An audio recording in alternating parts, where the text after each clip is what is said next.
At Facebook, you know, as you may know, we're really big on real identities. So when I was preparing for this presentation, I took my profile.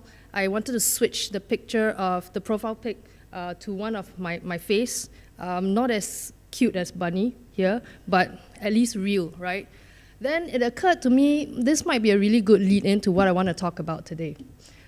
Growing up in my world, everyone I knew who wanted a pet wanted a dog. Like, dogs were the thing, they were the bomb, right? They were heroes in TV shows, in movies, in books.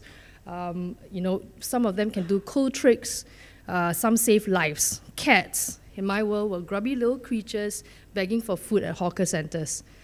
Then suddenly one day, lol cats became a thing. Silly cat memes started appearing, and then cats were ruling the internet. And I went home one day, looked down, and realized, wow, I have 2 of these creatures living in my house. And that's the thing about trends. They can creep up on you when you least expect it. So in the interest of ensuring that you guys see the insights that we see from the gamers that we have on Facebook, I don't want you to be surprised one day like I am, looking down at my house, finding 2 cats living with me, and then looking at my mobile phone screen and seeing a random game filling my mobile phone screen full of cats. So let me go, which leads me to the topic that that I'm going to talk to you about today. The latest trends that we're seeing on Facebook with gamers and how they can and should change the way you think about marketing. First off, let me put a caveat. We're going to talk about trends from around the world and in Southeast Asia. But as we know, Southeast Asia is a massive market. We've got lots of people in Southeast Asia, to the tune of 626 million people across 11 countries speaking over 1,000 languages. So it's going to be a little bit hard for me to give you like the full picture of Southeast Asia gamers in a mere 20 minutes or so. So what we've done is we've kind of distilled a few key takeaways, and I'll give you some examples of gaming companies that have done successfully, marketed to Southeast Asian gamers and gamers around the world with the knowledge that they have about the changing behavior of gamers online. First, why should we care about Southeast Asia? Well, if you compare Southeast Asia to the other growing, emerging markets around the world, like Eastern Europe and Latin America, you look at their CAGR gaming revenue year-on-year growth, Southeast Asia is double that of either LATAM or Eastern Europe. It's a huge opportunity. At last year's Newzoo 2014 report, they mentioned that the revenue coming from Southeast Asia for gaming has exceeded $1 billion, out of which 6 countries contributed to a majority of that revenue. We call them the Big 6. The Big 6 here, as you can see, represents 99% of all gaming revenues from Southeast Asia. I know it's there on the board, but just let me call it out to you. Singapore, Malaysia, Thailand, Philippines, Vietnam, Indonesia. What's also interesting is that across this Big 6, Facebook has a monthly active user base of 197.4 million people across the Big 6, and which also represents 97% of all Southeast Asian gamers. So is it a big enough market? I like to think so. So what we did was, with all this base of people that we know play games in Southeast Asia on Facebook, we did a survey with an external survey company called TNS. TNS ran a few questions for us. There are 2 main things that we wanted to find out for sure. Number 1, how do Southeast Asian gamers discover games? Number 2, how do they play games? Well, what we found was that a lot of Southeast Asians discover games on Facebook. It's an impressive statistic of between 39 to 64% of different gamers across each country that first heard of a game on Facebook. And how do they play games? Between 47 to 73% of them play games, have played at least one game on Facebook. Now, those of you who weren't like super drunk and hungover and wide awake this morning, you probably are wondering why. How is this possible? We've got fewer people discovering games on Facebook, but more playing on them. Well, let me just help you understand how we define discover games. We define discover games as people who see a post or an ad on Facebook and click on it. Right? So if they don't click on it, they may have looked at it and moved on. We didn't capture and we didn't count that as a discovery. So in the surveys, what transpired was a lot of these people said, yeah, well, we didn't click on the post or the ad to find out more, but we remember seeing that ad or the post, and then we went to look for the game and we downloaded it. So that's why it accounts for this upside that you see on for people who've played on Facebook versus those who've discovered it. Now, the other thing that we found out from Southeast Asian gamers on Facebook, this is some may be surprising, some may not be, but I thought it would be interesting to share with you the basic fundamentals of understanding your target audience on Facebook and Southeast Asia gamers, right? So I really am a bit curious. How many of you here are marketing people for games? Okay, cool. When you're marketing your games, what is the age group that you focus on first? Who's your target audience? What age? Okay, very nice. Spot on. Spot on. So what we found out, 4 in 5 gamers on Facebook in Southeast Asia are aged between 18 to 34. Okay, here's the second question. Who targets male gamers on Facebook or wherever, when you market your games? Do you guys go for male gamers? You do? Anyone else? You mean everyone else does? Okay, everyone else goes for female gamers?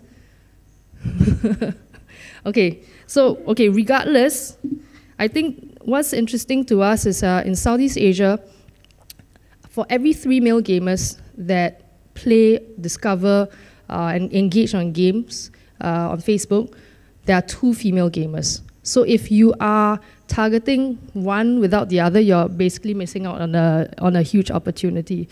The last thing that we found was really interesting was that there are 1.7, that Southeast Asian gamers have 1.7 times more Facebook friends than the average global gamer, basically.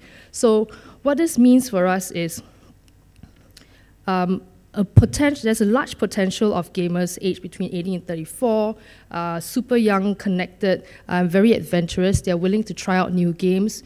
And the thing is, if you manage to get them engaged on your game, what they're going to do oftentimes is like they will be posting things about what they are doing offline. They will be talking about the games that they play, and they potentially are your evangelists. They're able to spread your brand and build awareness for your games through the immediate network of friends, right? More so than the average global gamer.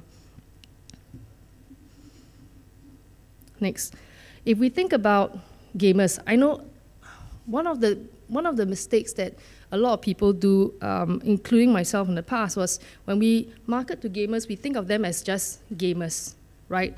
I want to target someone who plays Clash of Clans. I want to target someone who is into Call of Duty. The thing about gamers is that, well, they're not just gamers. They are everyday people like you and me. They have diverse interests outside of gaming. And so, and we see this, right, on Facebook, and you understand us having the benefit of having a network of real people using their real identities allow us the opportunity of understanding a target audience and micro-segmenting this audience. So for example, look at Ming here from Malaysia. He plays Clash of Clans, right? But he also likes Nike football, he watches the Premier League, he likes action-packed movies like the Transformers, and we think he might use Axe, the deodorant, the male deodorant.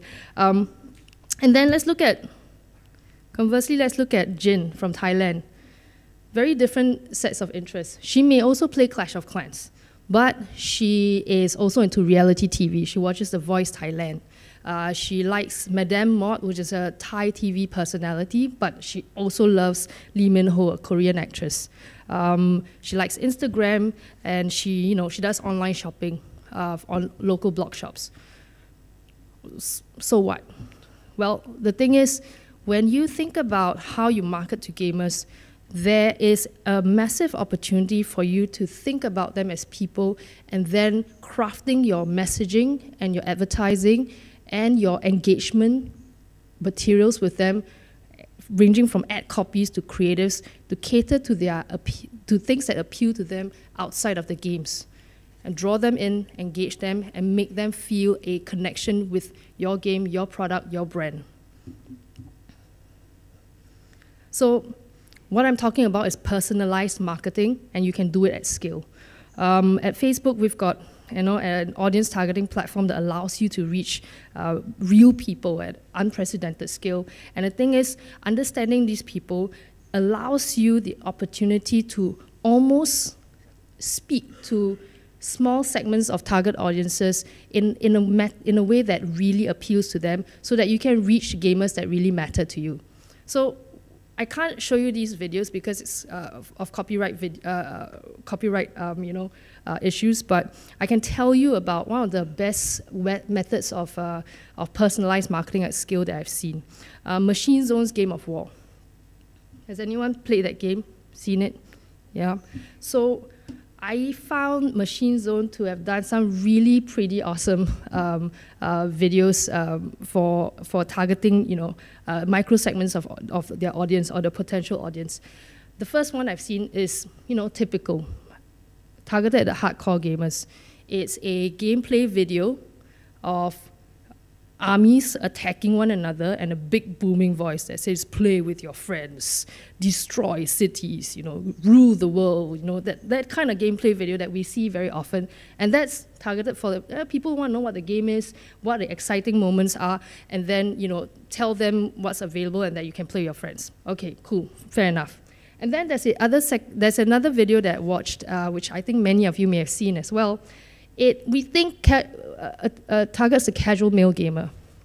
It's a video of Kate Upton, dressed as goddess Athena, coming out of her bathtub, putting on her armor as she goes out and leads her armies to victory, as like hailstones of like fireballs rain down on her Greek palace. That, I think many people have seen it. Some people I said, I didn't even know that was for a game. I thought it was for a movie. That's why I watched it. And then I realized it was a game and I downloaded it. Okay, and more often than not, those are some male friends of mine, right? And then the third video that I've seen, which to no surprise is most appealing to me, is the one which I assume is for cat lovers who play games. Okay, it's basically this video of a cat in a living room getting attacked by Game of War troops and armies appearing virtually on the living room carpet floor, and the cat crushing these armies, and the army troop then putting up a force field, calling out for reinforcements, and you see other gamers like sending their troops over to this virtual living room, and then eventually the cat is surrounded by legions, like huge battalions of soldiers attacking the cat, and the cat goes meow, and then that's it. So that is an interesting story about that. I didn't even see this video. I was never served this video, but I have a friend of mine who is a casual gamer, had no intention whatsoever of playing Game of War, saw the video, watched it end to end, a whole 60 seconds of it, thought it was super funny, and shared it with all her friends. And then of her friends, and myself included, we went to look for the video, we watched it, and some of us, I didn't, but some of us downloaded it and started playing it. So this is a really great example of one publisher creating visuals and advertising images and messages that appeal to very specific segments of people. Something that wasn't really possible a few years ago. But now, once you know your target audience, it's like you're talking to different people and you think, yeah, should I be talking to about the same thing to every single person? Or should I be appealing to whatever drives their interests and their passions? I talked about video in Machine Zone's Game of War. Well, that's because video is something that a lot of us don't think about when we do marketing, especially for mobile games. The average online time that people spend on digital has increased over the years. Well, so has online video, particularly on mobile. Oh, sorry.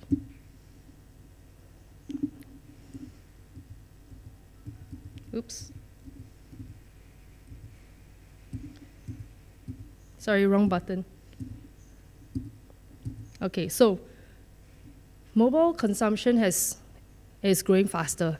According to the Oyala video report, between 2012 to 2014, mobile consumption of video has increased by 400%.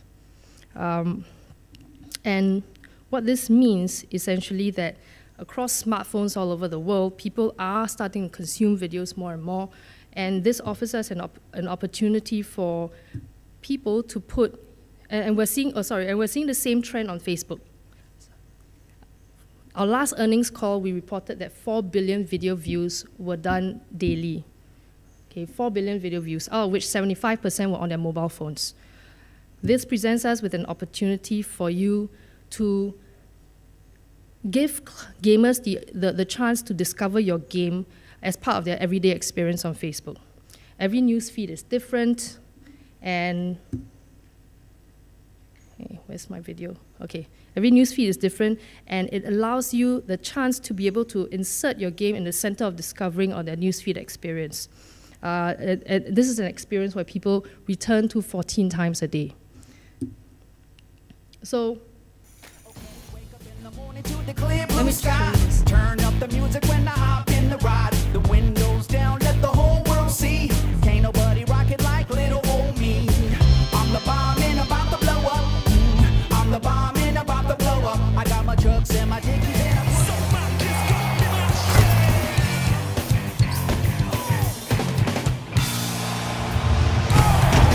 You can't hurt me. Suck my kiss. Kiss me if you can't hurt me. The freedom to act as you wish.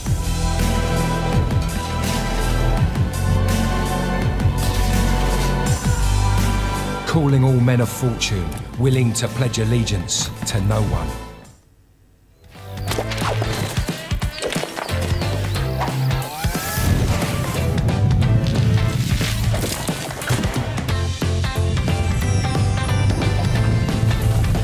Empire, 4 kingdoms. Rule over your kingdom and build a mighty castle. Form alliances and ride into battle together. Empire, 4 kingdoms. Now available in the App Store. We're gonna need more barbarians. Did someone say Hog Rider? Yeah! No, barbarians. Hog Rider? Barbarians. Oh, I thought you said Hog Rider. So, online video consumption has opened up a world of creative possibilities for gaming companies. Trying to create marketing that can either highlight the most exciting parts of a game's gameplay moments, or introduce their characters, tell stories. And what's really cool about this set of videos that I've seen is that it's no longer a case where it was only the online gaming company, the console gaming companies who created videos as part of their marketing assets and creatives. We're seeing more and more mobile companies like Supercell's Clash of Clans. We've seen like King.com. I've seen some Asian companies also start creating videos, engaging videos to pull gamers into understanding what their game is, what their characters are, telling that story, creating that world.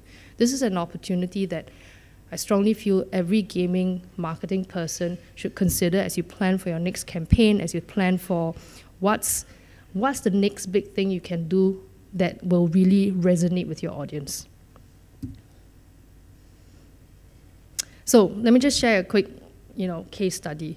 TinyCo is a US mobile gaming company, right, with their game Family Guy, The Quest for Stuff. I'm very glad this is an audience that doesn't have anyone younger than 18, I assume. It's quite a naughty video. And what they did was they did an A/B testing of static image versus video marketing. And what they saw definitely convince them to try more video. We saw a 3-day retention of that's higher, video versus static images by 66%, higher click to install, and most interesting, 46% higher ARPPU. So not only do videos allow you to create a connection, drive more installs, it also drives a higher quality acquisition on mobile. Now my time is almost up, so I'm just gonna jump straight to our key takeaways today, right? First, Southeast Asia is a very important market for us. It is growing at a faster pace than any other emerging markets for gaming. So, let's always keep that in mind as we go out there and do our marketing and target develop games for our gamers in region.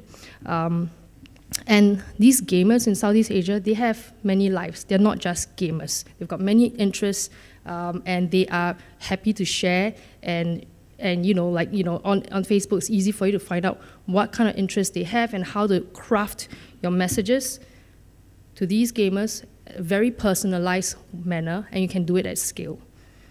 And lastly, online video is taking off. It's an opportunity that we all have to break through the clutter that's out there and to try to raise an appeal level for your games through stories, images, music, sounds.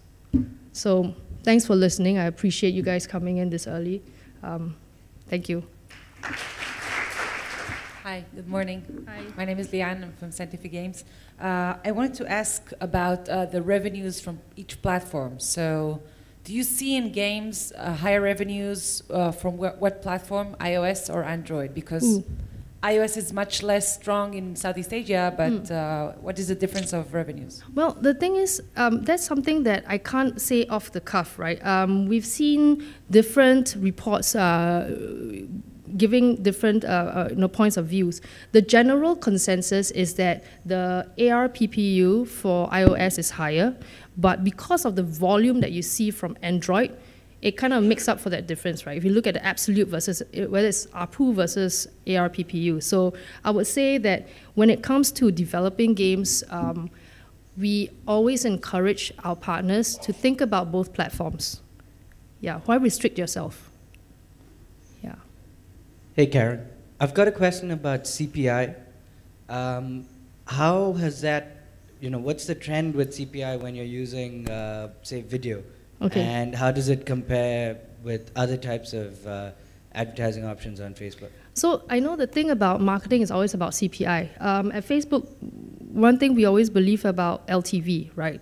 What's the lifetime value of your gamer?